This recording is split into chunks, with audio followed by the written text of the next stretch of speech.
Hey guys, real quick, today we're going to discuss how you can copy a pipeline from one sub account to another. Uh, let's get to it. So you have to go to the opportunities and then you have to click on, let, let it load first. Okay.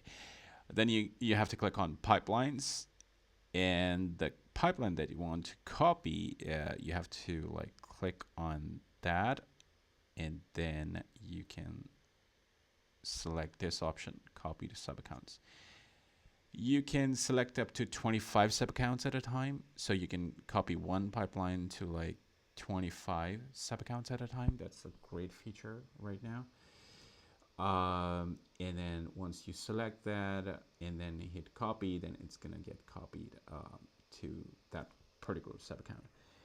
And and previously we used to use the snapshots and used to do it manually, and both methods had their own constraints, but this is very useful.